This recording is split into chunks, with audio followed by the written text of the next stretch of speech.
부활주의를 맞이해서 하나님 앞에 새벽에는 청주시 기독교연합회에서 이쪽에 국민생활관 쌍둥이 체육관이라고도 하는데 거기서 예배를 드렸습니다. 우리 성도님들을 제가 몇 분은 봤는데 또 못 본 분들도 있습니다. 또 이렇게 여러분들이 참석해 주셔서 감사를 드립니다. 예수님의 부활하시고 또 그 은혜와 생명이 오늘 부활주일 예배에 참여하신 우리 모든 성도님들과 가정에 그 축복이 임하기를 예수의 이름으로 선포합니다. 네. 따라합시다. 예수님 부활하셨습니다. 예수님 부활하셨습니다. 부활하신 예수님은 우리가 누누이 성경을 통해서도 믿고 우리 기독교 신자들의 믿음이 된 것은 분명한 사실입니다만은 오늘 다시 한번 이 부활주의를 맞이해서 예수 부활과 승천의 의미에 대해서 한번 말씀을 나누려고 합니다.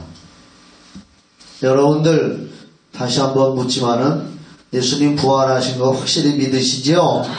예수님께서 요한복음 11장 24절 그 말씀에 나는 부활이요 생명이니 나를 믿는 자는 죽어도 살겠고 무로 살아서 나를 믿는 자는 영원히 죽지 아니하리라.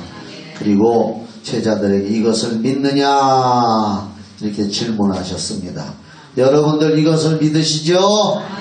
그래서 우리 기독교의 신앙의 꽃은 바로 최고의 소망은 부활이고 기독교의 절기 성탄절 를 비롯해서 추수감사절이라든지 이런 절기가 있지만 그 절기 중에서도 가장 큰 절기라면은 부활절을 우리가 들을 수가 있습니다. 예수님의 부활에 대한 말씀은 복음서에 구약에도 많이 예언이 되어 있지만은 특별히 마태, 마가, 누가, 요한복음의 각 마지막 장은 전부 예수님의 부활에 대해서 기록을 했습니다. 예를 들면 마태복음은 28장까지 있는데 그 28장 그러니까 26장부터 27장까지는 예수님의 고난의 행적과 십자가에 달려 죽으시는 것이 기록되어 있다면 마지막 장인 28장에는 예수님이 부활하셔서 사람들을 만나주시고 부활의 그 본인이 말씀하셨던 그 부활의 확증을 많은 사람들에게 직접 보여주셨고 마가복음에서는 또 마지막 장인 16장 누가복음에서도 마지막 장인 24장에서 예수님의 부활이 기록되어 있고요. 요한복음에서는 20장과 21장에 예수님의 부활에 대해서 기록을 해놨습니다. 특별히 우리가 오늘 이 사도행전을 읽었습니다마는 사도행전은 이제 성령이 오셔서 사람들에게 임하셔서 성령께서 사람들을 통하여 예수님이 부활하시고 구세주가 되신다는 사실을 계속해서 전파하면서 세계 선교를 이루어 나가는 과정을 기록해 놓은 것이 사도행전인데 특별히 사도행전 1장 22절에 보면은 이렇게 기록되어 있습니다. 한번 들어보시기 바랍니다. 항상 우리와 함께 다니던 사람 중에 하나를 세워 우리로 더불어 예수의 부활하심을 증거할 사람이 되게 하여야 하리라 라는 말씀이 있습니다. 이게 뭐냐면은 예수님의 제자가 12명인데 가룟 유다가 예수님을 배신하고 비참하게 생을 마쳤죠. 그래서 이제 한 사람이 구원이 났어요. 그래서 성령의 은혜를 받은 예수님의 제자들이 은혜를 받은 제자들이 한 사람이 구원이 났으니까 한 사람을 우리가 다시 예수님의 제자로 뽑자 해가지고 제비 뽑기를 해서 마띠아라고 하는 사람을 이제 예수님의 12제자로 포함시키는 과정에서 그가 하는 이유가 뭐냐 하면은 바로 예수의 부활을 증거할 사람을 우리가 12 사도 중에 한 사람은 우리가 뽑자. 그만큼 예수의 부활을 증거하는 것이 성령이 오셔서 사도행전에서도 가장 핵심적인 그러한 일이 되고, 성령을 받은 사람들이 나가서 전도할 때 예수님이 부활하셨다는 말씀을 우리가 사도행전을 읽어보면은 요소요소에 그것이 기록이 되어 있습니다. 또 우리가 잘 알듯이 고린도전서 15장은 부활장이라고 할 정도로 바울 사도님께서 부활에 대해서 성도들에게 확신을 시켜주고, 이따가도 제가 읽을 거지만 만약에 예수님의 부활이 없었다면은 어떻게 될 것인가, 그리고 부활할 때는 우리가 어떤 모양으로 될 것인가 라고 하는 것을 자세히 조목조목 기록해 놓은 것이 고린도전서 15장 부활장으로 우리가 알고 있습니다. 또 요한계시록, 예수님의 12제자 중에 사도 요한이 요한계시록을 기록할 때도 요한계시록 1장 17절로 19절 말씀에 보면은 하나님께서 사도 요한에게 계시의 말씀을 기록해서 세상에 남기라고 할 때도 예수님에 대해서 이렇게 말씀합니다. 죽었다가 살아나신 자, 바로 그분이 하나님의 아들이고 그분이 계시해 주신 말씀을 사도 요한이 받아서 기록한다고. 부활은 바로 우리 기독교 신앙과 믿음의 가장 중요한 요소로 자리 잡고 있습니다. 그래서 기독교의 특징은 무엇이냐?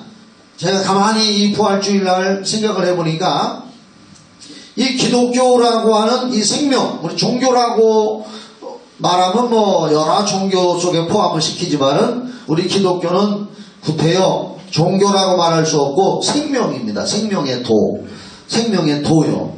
생명 그 자체입니다. 그래서 기독교의 특징은 이 성경의 기록을 보니까 사람의 이성적인 생각으로나 합리주의적인 생각이나 과학적인 생각을 초월해서 믿어지지 않는 것을 성경에는 기록을 하고 있습니다. 예를 들어 보면은요, 예수님의 부활, 사람이 죽었다가 부활한다는 것도 사람의 이성적인 생각으로는 믿을 수가 없는 사실입니다. 또 홍수 대심판으로 구약성경에 이 세상을 다 멸망시켰다 하는 것들, 이런 것도 사람들이 믿지를 않습니다. 세상 사람들은. 그런데 노아의 방주가 발견되어졌습니다. 그것이 뭐냐? 보이지 않는 하나님의 계시를 받은 노아라는 사람이, 그때 당시에 많은 사람들이 믿지를 않고 노아가 하나님이 홍수로 세상을 멸망시킨다고 해서 나는 그 하나님의 음성을 듣고 방주를 만들고 있다 할 때 사람들은 그를 비웃고 믿지를 않았지만은, 그리고 지금도 그 사실을 믿지 않았지만은 방주가 터키의 아라랏산에서 지금 발견이 됐습니다. 그렇기 때문에 발견되어졌기 때문에 노아가 보이지 않는 하나님의 음성을 들었다는 영적인 사실을 가르쳐주는 것이 중요한 요소입니다. 사람들은 안 믿었지만, 그리고 홍해가 갈라졌었다. 홍해가 갈라져서 이스라엘 백성들은 거기를 건너갔는데 그 뒤를 따라 들어왔던 애굽의 군사들은 다 수장당해버리고 죽었다라고 성경은 기록했는데, 많은 사람들이 그런 일이 어디 있느냐, 어떻게 바다가 갈라지느냐 했지만 최근에 들어와서 과학을 의지해서 그 지점을 탐사했더니 그 홍해바다가 갈라졌던 지점에서 따라 들어왔다가 추장당해서 죽은 애굽 사람들의 시체의 뼈와 말들의 뼈와 또 마차 있잖아요. 영화에도 나왔잖아요. 배너에. 그 마차의 둥그런 바퀴 원형 쇠붙이들이 그 바닷속에서 그대로 지금 발굴이 돼서 전시를 해놓고 있습니다. 그렇기 때문에 보이지 않는 하나님이었지만은 모세는 그분의 음성을 들었고 그 음성 들은 대로 바다가 갈라졌다는 사실이 과학적으로도 지금 증명이 되고 있습니다. 그런데 성경에는 수많은 사람들의 이성으로 믿어지지 않는 말씀을 기록해 놨습니다. 보리떡 5개와 물고기 2마리로 5,000명이 먹고도 12광주리가 남았고, 또 맹물을 예수님이 포도주가 되게 하셨다는 기적, 예수님이 무리를 걸으셨다는 기적, 이런 것들이 성경에 기록되어 있습니다. 그런데 성경에서 우리 보고 그걸 믿으라는 겁니다. 그런데 우리는 믿어졌기 때문에 구원받았습니다. 할렐루야. 믿을 수 없는 사실이지만 그것이 하나님의 음성이고 과학으로 지금 입증되고 있고, 예수님의 부활도 과학으로 지금 입증이 되고 있습니다. 제가 어떤 책을 읽어보니까요, 어떤 사람이 그 고고학자가 그 예수님이 십자가에 달려 죽으셨다는 그 산 밑에서 동굴을 발견했는데, 그 동굴을 발견해서 들어가니까 세미한 이렇게 바위가 갈라진 틈바구니에 이렇게 피가 흐른 자국가 있더라는 거예요. 그것을 연구해서 파고서 올라가 보니까 바로 그 위에 예수님이 십자가에 달렸던 바로 그 자리가 나오더라는 겁니다. 야, 그래서 그 피 자국이 아직까지도 남아 있었구나 하면서 과학으로도 그것이 지금 입증되고 유튜브에 그것이 나오고 있습니다. 신비로운 일들입니다. 그래서 지금 최첨단 과학은 제가 여러 번 또 말씀드리지만 성경에 사람들이 믿을 수가 없던 사실을 과학이 지금 입증해주고 있습니다. 우리는 이와 같은 놀라운 하나님, 특히 부활을 믿고 부활의 생명을 우리가 소유했다는 것에 다시 한번 감사와 영광을 아니 돌릴 수가 없는 줄 믿습니다. 특히 예수님의 부활은 어떤 종교에서도 없는 영원한 생명을 우리에게 말씀해주고 있습니다. 고린도전서 15장 아까도 얘기했지만은 제가 한번 조금만 읽어보면은 고린도전서 15장 부활장에서 12절로 26절을 쭉 보면은 바울 사도는 거기서 그렇게 기록했습니다. 만약에 예수님의 부활이 없다면 기독교의 모든 우리가 믿는 것이 헛것이라고 기록했습니다. 예수님이 죽기 전에 내가 너희들의 모든 죄를 짊어지고 죽었다가 다시 살아날 것이다라고 예수님이 친히 말씀하셨습니다. 만약에 그런데 예수님이 부활을 못했다면 우리 죄를 짊어지고 청산해 주시고 죽었다가 살아나신다고 하신 분이 살아나지 못했다면 우리 죄도 사함받지 못했다는 것이고 여전히 우리는 죄 가운데 남아있다는 얘기죠. 그것을 고린도전서 15장 부활장에서 그리스도께서 죽은 자 가운데서 다시 살아나셨다 전파되었거늘 너희 중에서 어떤 이들은 어찌하여 죽은 자 가운데서 부활이 없다 하느냐. 만일 죽은 자의 부활이 없다면 그리스도도 다시 살지 못하셨으리라. 그리스도께서 만일 다시 살지 못하셨으면 우리의 전파하는 것도 헛것이요. 이 말은 뭐냐? 우리가 예수 믿어야 구원받는다라고 전도하는 것이 헛것이요. 또 너희의 믿음도 헛것이며 또 우리가 하나님의 거짓 증인으로 발견돼 버린다고 이렇게 말하고 있습니다. 그러므로 예수 그리스도의 부활이야말로 우리 신앙을 확증해 주는 것이고, 할렐루야. 우리가 가지고 있는 천국에 대한 소망이 분명하다는 것을 예수님의 부활은 증언해 주고 있는 줄 믿으시기 바랍니다. 그리고 예수님께서 오늘 본문에도 보면은 계속 읽어보면은 예수님이 부활하시고 40일 동안 세상에 더 계시면서 자기 자신의 살아서 부활한 것을 사람들에게 보여줬고 12제자에게도 보여줬고 엠마로 가던 두 청년에게도 보여줘서 그들이 다시 힘을 얻어서 예루살렘으로 가서 예수를 증거하기도 하고 예수님이 승천하실 때에는 500명 정도가 한꺼번에 예수님이 부활하고 승천하는 모습을 보기도 했습니다. 그리고 예수님께서 승천하실 때 두 가지의 약속을 했습니다. 하나는 내가 가면은 너희들에게 아버지께서 약속하신 성령을 보내주리라. 할렐루야. 그 약속을 하시고 부활하시고 하늘에 승천하셨습니다. 성령을 보내주신다고 했습니다. 그리고 또 하나는 예수님께서 이제 승천하실 때 천사들이 얘기했습니다.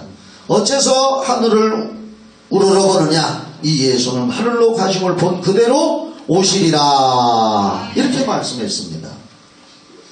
그러므로 예수님께서 부활하고 승천하셔서 하나님 보좌 우편에 가셔서 약속하신 성령을 보내주신 것입니다. 그래서 우리가 우리의 신앙이 성령으로 시작해서 성령으로 믿음을 가졌기 때문에 세상 사람이 믿을 수가 없는 그러한 성경의 기록이라도 우리는 믿어지게 되는 줄 믿으시기 바랍니다.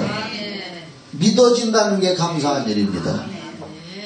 어떤 사람들은 안 믿어진다고 얘기를 합니다. 그런데 우리는 믿어지거든요. 이 믿어지는 것이 성령이 우리 안에 오셔서 믿게 하는 것인 줄 믿으시기 바랍니다. 이게 그리스도인의 특권인 것입니다.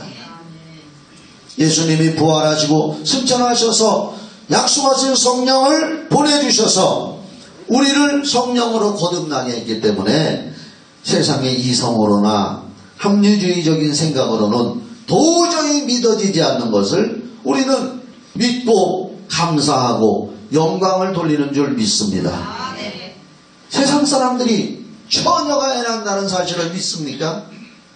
믿지 않습니다. 아니, 믿을 수가 없는 과학적인 사실입니다. 그러나 우리는 그것이 자연스럽게 믿어지고, 할렐루야. 왜? 예수님이 부활 승천하셔서 성령을 보내주셨고, 성령이 우리에게 왔다는 것은 그분이 부활하시고 분명히 승천하셔서 하늘나라에 가 계시고, 요한복음 14장에 있는 말씀처럼 예수님은 우리를 위해서 처소를 예비하고 있는 줄 믿으시기 바랍니다.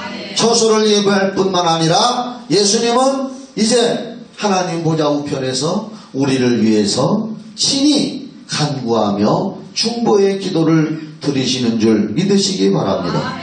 요한복음 16장 7절로 15절에 이렇게 기록하고 있습니다. 그러나 내가 너희에게 실상을 말하노니 내가 떠나가는 것이 너희에게 유익이라. 내가 떠나가지 아니하면 보혜사가 너희에게로 오시지 아니할 것이요 가면 내가 그를 너희에게로 보내리니.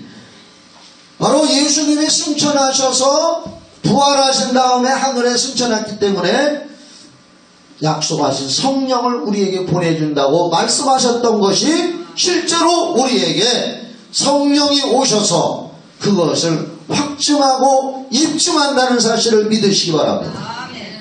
그것이 바로, 그래서 우리가 성령을 모셨잖아요. 성령을 모신 것은 바로 부활의 영을 우리 영혼이 모시고 있는 줄 믿으시기 바랍니다. 로마서 8장 11절 말씀에 보면은 바로 부활의 영인 성령이 너희 죽을 몸도 살리시리라, 이렇게 기록했습니다. 이건 두 가지 의미가 있습니다. 바로 부활의 영인 성령이 우리 안에 오셔서 너희 죽을 몸도 살린다는 것은 첫째로 우리가 장차 죽어도 부활한다는 내용이 거기에 포함되어 있고, 또 하나는 성령이 우리 안에 들어오셔서 우리가 이 땅에 하나님이 살 동안에 우리가 바로 몸에 병이 들었을 때 그 부활의 영 성령을 의지하고 기도하면 그 성령이 너희 죽을 몸도 살리시리라. 할렐루야. 지금 우리가 현실 속에서 과학이나 의학으로 할 수 없는 것도 부활의 영 성령이 들어오시면 우리를 치유하시고 우리에게 평안을 주시는 줄 믿으시기 바랍니다. 장차는 우리를 부활하게 하는 그러한 생명이 우리 안에 성령으로 들어와 계셨다는 것은 부활하신 예수님의 하늘에 승천하셔서 보내주신 성령의 은혜인 줄 믿으시기 바랍니다. 두 번째로 말씀드릴 것은 예수님이 승천할 때에 천사들이 너희는 왜 하늘을 우러러보느냐, 왜 하늘을 쳐다보느냐, 11절에 너희 가운데서 하늘로 올라오신 이 예수는 하늘로 가심을 본 그대로 오시리라. 재림을 약속하셨습니다. 올라가셨으니까 다시 내려와야지요. 할렐루야. 올라가지 않았다면 다시 내려올 일이 없는데 올라가셨기 때문에 다시 재림하신다는 걸 믿으시기 바랍니다. 마태복음 25장 1절로 13절에 열처녀의 비유가 나옵니다. 너무나 유명한 비유가 아닙니까? 열처녀의 비유. 그 비유 중에 이제 신랑이 오면 10명의 신랑이 오고 10명의 신부가 준비하고 있는데 그 5사람의 처녀는 슬기로워서 등을 가지고 있으면서 거기에 기름을 가득 채워서 신랑이 오면은 불을 밝히고 그 불 밝혀서 신랑을 맞이하여 혼인잔치에 들어가려고 5명의 슬기로운 처녀는 기름을 가득 채우고 준비하고 있었습니다. 그런데 미련한 5 처녀는 덤은 가졌지만은 기름을 준비하지 않았습니다. 그런데 밤중에 그 말씀에 보면은 신랑이로다 맞으러 나오라 하면서 소리가 들릴 때에 미리 기름을 준비한 5 처녀는 거기다 불을 밝혀서 신랑을 맞이하여 혼인잔치에 들어갔고, 기름을 준비하지 않은 미련한 5 처녀는 그제서야 뒤늦게 등에다가 기름을 채우려고 이리 뛰고 저리 뛰고 하다가 늦어져서 등에다가 기름도 채울 수가 없고 불을 밝힐 수도 없어서 신랑을 맞이할 수가 없고 그냥 문이 닫혀버렸다. 그런 비유의 말씀이 마태복음 25장 1절로 13절에 나와 있습니다. 여기에서 기름은 성령이신 줄 믿습니다. 바로 그것은 마태복음 25장 1절로 13절에 열처녀의 비유 중에 등에 기름을 준비한 5 처녀는 다시 오실 예수님을 기다리는 우리를 비유하고 있는 줄 믿으시기 바랍니다. 우리는 슬기로운 처녀가 되어서 성령의 기름을 준비하고 하나님의 말씀대로 순종하며 살고 있으면 예수님께서 다시 오신다고 약속했기 때문에 오늘 오시건 내일 오시건 언제 오실지라도 두려움이 없이 떨림도 없이 아멘 예수여 어서 오시옵소서 하고 양손 벌려 환영할 수 있는 줄 믿으시기 바랍니다.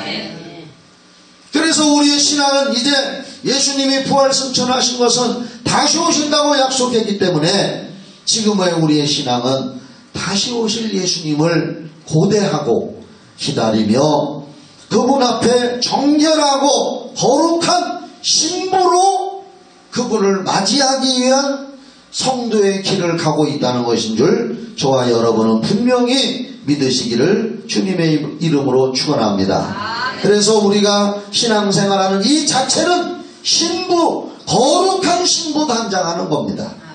그래서 죄를 지었으면은 신부의 옷에, 여러분 결혼할 때 신부가 입은 옷이 얼마나 아름답습니까?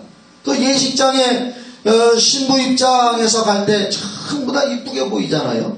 그때는 화장들을 잘 해가지고 전부 이쁜 모습으로 하얀 드레스를 입고, 아마 신부 입장하는 사람이 하얀 드레스가 아니라 우중충한 회색 드레스를 입든지 검정색 드레스를 입고 가는 사람은 없을 겁니다. 흰색은 곱고도 정결하고 깨끗한 걸 상징하는 줄 믿으십니까? 그렇습니다. 우리가 바로 다시 오실 예수님을 맞이하기 위해서 거룩한 신부의 단장을 하고 있는 것이 오늘 우리의 신앙생활 자체인 것입니다. 그래서 우리가 조금이라도 죄를 짓고 신부의 드레스에 오물이 붙었다고 생각되면 그것을 빨리 빨듯이 우리가 예수의 보혈의 피를 의지해서 회개하고 정결한 신부로 살아가고 그분의 뜻을 따라서 살아갈 때에 우리는 다시 오실 예수님을 언제든지 환영하고 영접할 줄 믿으시기 바랍니다. 제가 개인적으로 생각해 보니까 많은 사람들이 잘못된 종말론에 속아서 이단 사이비로 넘어가는 사람들이 많습니다. 지금 뭐 신천지라든지 정통이 아니고 이상한 이단 사이비 종교는 특히 종말론에 대해서 이상하게 가르칩니다. 그래서 종말론을 이야기하면은 이상하게 가르쳐 놓으면은 사람들이 겁을 먹습니다. 겁을 먹어가지고 갖다가 헌금을 바치고 자기들의 모든 걸 갖다 거기다 투자하고 그걸 안 하면 벌 받는다 이런 식으로 잘못된 종말론을 가르칩니다. 그러나 우리는 종말에 대해서 분명히 믿음을 가져야 됩니다. 예수 그리스도께서 다시 오시면 종말이 되는 줄 믿습니다. 그러나 우리가 뭘 두려워할 게 있습니까? 우리가 평소대로 신앙생활하고 평소대로 하나님 말씀 믿고 우리에게 주신 직분대로 순종하고 우리의 가야 할 길을 제대로 믿음의 길을 가고 있다면 이따가 우리가 점심 먹을 때 오건 저녁 때 주님이 다시 오신다 하건 우리는 거룩한 신부로서 단장을 해놨기 때문에 두려움 없이 그분을 맞이할 수가 있는 줄 믿으시기 바랍니다. 종말론을 얘기해서 두려움을 가진 사람들은 그 자체가 신앙이 잘못된 겁니다. 우리는 언제나 하나님 앞에 담대하고 떳떳한 마음 자세로 신앙생활을 해나가는 것이 정상적인 신앙인인 줄 믿으시기 바랍니다. 제가 수요일날 기도하는데 요한일서 5장 14절 말씀을 5장 4절로 얘기한 것 같아요. 그래서 제가 한번 다시 여기서 말씀을 드릴게요. 요한일서 5장 14절에 보면은 방송실에서도 찾아주면 감사하겠습니다. 제가 통성기도 인도를 하면서 요한일서 5장 4절이라고 한 것 같아요. 4절. 그래서 집에 가서 다시 한번 생각을 해보니까 요한일서 5장 14절이 맞더라고요. 그래서 내가 그날 녹음을 안 했기 때문에 그래서 한번 다시 읽어보는 겁니다. 그를 향하여 우리의 가진 바 담대한 것이 이것이니 그의 뜻대로 무엇을 구하면 들으심이라. 우리가 무엇이든지 구하는 바를 들으시는 줄을 안즉 우리가 그에게 구한 그것을 얻은 줄을 또한 아느니라. 이게 뭡니까? 우리 그리스도인들은 하나님 앞에 기도를 합니다. 왜 기도를 합니까? 응답받으려고 기도합니다. 믿으시면 아멘. 뭔가를 우리는 부족한 게 많아서 응답받으려고 기도를 하는데 기도하기 위해서는 담대한 마음이 있어야 된다는 거예요.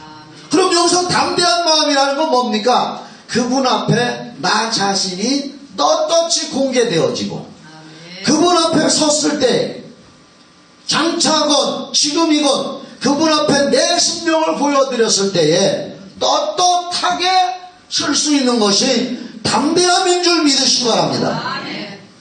아담과 하와가 어땠습니까? 가인이 어땠습니까? 아담과 하와가 선악과를 따먹었을 때 담대함을 잃었습니다. 선악과를 따먹지 않았을 때는 하나님을 만나기를 고대하고 하나님의 발자국 소리가 음성이 들리면 뛰어나가서 그분과 포옹하고 그분과 에덴 동산을 산책했지만은 그들이 마귀의 게임에 빠져서 죄짓고 선악과를 따먹으니까 하나님의 음성 앞에서 담력을 잃어버리고 두려워서 동산나무 뒤에 숨었다고 그랬습니다. 왜 하나님을 회피하고 숨습니까? 왜 신앙생활에 자유함과 떳떳함이 없습니까? 이건 거룩한 신부로서 약간 자격이 부족해졌다는 거예요. 그건 뭐냐? 담대함을 잃어버렸다는 얘기는 그분 앞에서 내가 제대로 말씀대로 순종하지 못한 것이 있을 것이고 그분 앞에서 내가 죄사함을 옳게 간구하지 못했을 것 같은 양심에 책망하는 성령의 음성이 내 속에 있기 때문에 그분 앞에 담대하지 못하는 사람입니다. 저는 여러분들에게 분명히 말씀합니다. 예수님 재림할 때뿐만 아니라 지금 우리가 신앙생활하는 이 삶 자체 속에서 우리가 기도하는 삶 자체 속에서 언제나 그분 앞에 담대한 여러분 되기를 주의 이름으로 축원합니다. 내 양심 스스로. 그래서 오늘 한번 제가 준비한 말씀은 아니지만은 요한 1서의 말씀에도 보면은 하나님 앞에서 우리가 떳떳하고 담대함을 갖는다는 것이 얼마나 중요한지 모릅니다. 여러분, 우리가 기도 생활에 성공하는 것은 아까 말씀드린 것처럼 담대하게 기도하면 됩니다. 담대함이 없다는 것은 내가 뭔가 그분 앞에서 불순종하고 뭔가 속이고 거짓말하고 당당하지 못하니까 담대하지 못하는 거예요. 예수님이 재림하실 때만 담대해야지 그것이 아니라 그것은 정말 우리가 그때는 거짓이 없어야 돼요. 그러나 우리가 지금 이 교회 생활, 신앙 생활 모든 말씀 앞에서 우리가 담대함을 가질 수 있기를 주의 이름으로 축원합니다. 이것은 철저한 순종과 철저한 회개가 동반되어져야 되는 것입니다. 그것이 우리가 오늘 내가 하나님 앞에 선다 할지라도 담대하게 쓸 수 있는 재림관, 종말관이 분명히 서 있는 성도인 줄 믿으시기를 바랍니다.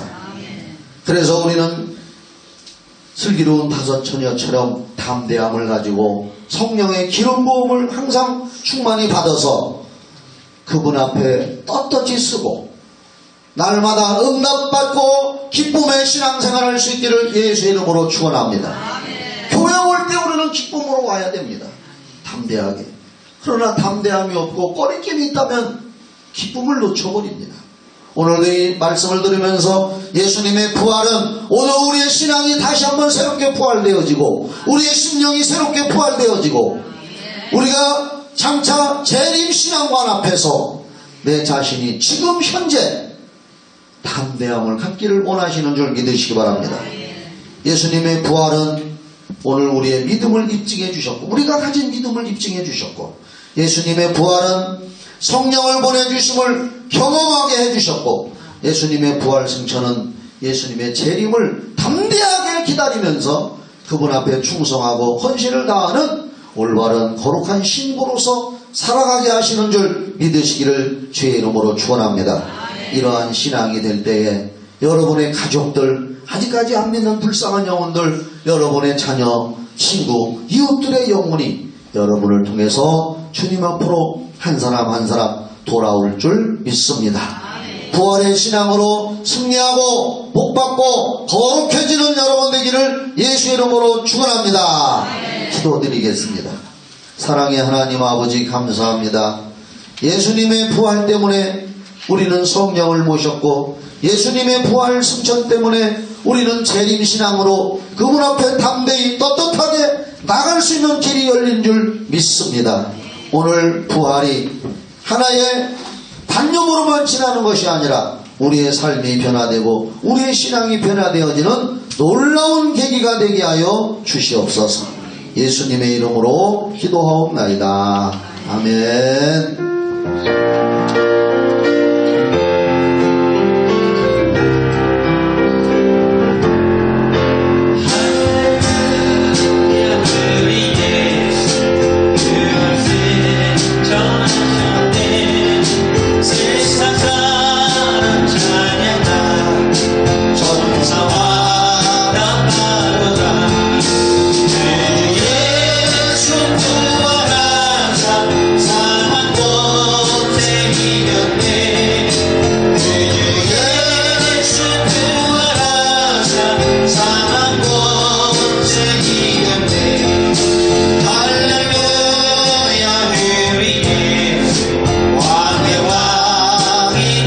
그리고